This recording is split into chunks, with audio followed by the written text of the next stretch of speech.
Okay, we're going to do a very quick mini guide on Illari's healing pylon and healing beam range. So it's not listed on the wiki for some reason, which is, I feel like, an oversight, but it is in fact 15 meters for both of them. And to help visualize 15 meters, each one of these blocks is 5 meters. You can see I've got friendly robots over here. This pylon is just outside of 15 meters, and you notice that it's not actually healing the robots, right? So this robot's going to take damage right now, it's not being healed. If I put it 1 meter closer, you see how it's going to start healing them. Right, so that's 15 meters. So for me, for my beam, well, actually, let me toss this pylon over there. So if I try to heal, you see the bot is not being healed right now, but if I step forward just 1 meter, now I'm healing it. So that's the range, right? Think about it from a pylon. If you're like, hey, look, how far does this pylon go? Just right click. I mean, it's a little tricky if there's no like actual object there, but you can tell like, hey, how far is 15 meters? If I feel like I'm hitting the pylon here, right, then I know it's like not gonna work otherwise. Okay, so I also want to show you a custom workshop code, which I just found. Custom games, create, settings, import code, D8VDN. Let's change the map to, what was I practice on Eichenwald? Yeah, there we go. Eichenwald, start.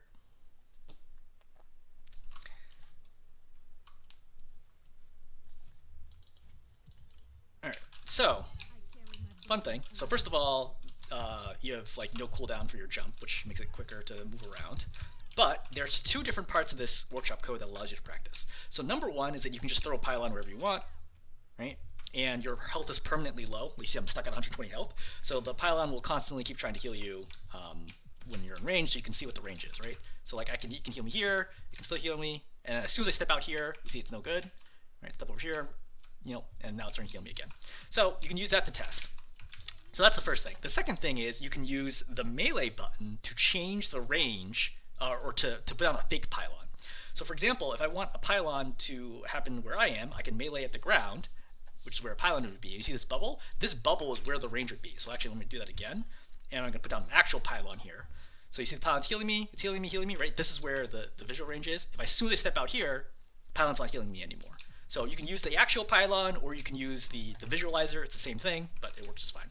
But it works where you're pointing. So here, it's going to be centered on me, but if I can center it, for example, on this wall, you see it's moved forward, or I can center it on the far wall, like over by that window, and you see it's clearly moved like all the way over there. And so again, you can use either one of these options to test out pylon locations. So I think a lot about pylons because I've been playing Illari. I think that it's like a huge part of getting better at her is like understanding like where your pylon's going to be and like how to make them safe and how to get good value out of them. So a common spot that I've been doing is right over here. And it's kind of hard to think about, before maybe this video, how far does this pylon actually go? So for example, everyone here, like I'm sure everyone can be like, obviously it's going to heal right here. Okay, and we're not thinking about LOS, like obviously it's not going to heal through the wall. But how far out does it go? Right? Like if you had to guess, how far out is 15 meters from this spot? Well, if I had to guess, I guess it's probably somewhere around here is like the edge, right? This is about 15 meters. And if I take a little far, okay, we're still good here. And now we're no good. So this pylon does not actually reach over here. So I'm going to do the visualizer here. So you can see that it only goes all the way out here. And I'm pretty sure the visualizer is putting the head of the pylon here. So it's probably more like here. But you can see it doesn't actually go to the right side of the gate, which is a problem if you had, like, for example, this common spot for, like, especially close range DPS, like a May or Reaper or a Junkrat, could be playing right here. It can't actually heal them. But if I put the pylon, like, over here, for example, you see now it reaches all the way to the other side.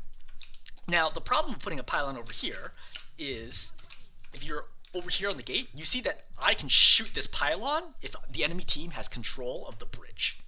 However, if my pylon is over here, even if I have control of the bridge, there's no way that I can shoot this pylon. Like I have to go all the way out here to shoot the pylon if I'm on the opposing team. So that's something to think about is like maybe you can get more value in terms of healing your team if you throw it out there, but the other team, as soon as they get top bridge control, they can destroy it. But if the other team doesn't have the ability to go top bridge, like they're all, ground-bound heroes, maybe it's not an issue. But it's something to think about, right? And again, I can shoot the pylon even when I'm coming through the bridge. Right here, I can already shoot the pylon either to the right of the pole or the left of the pole. But I can't see all the way back here until I go all the way out to here, right? And then I can only shoot through this tiny sliver. I'd have to go all the way out here to kill it like cleanly. So something to think about. I think the workshop code is useful if you have a particular map where you're trying to test out pylon placements. Again, just an interesting educational thing to kind of play around with. All right, that's it.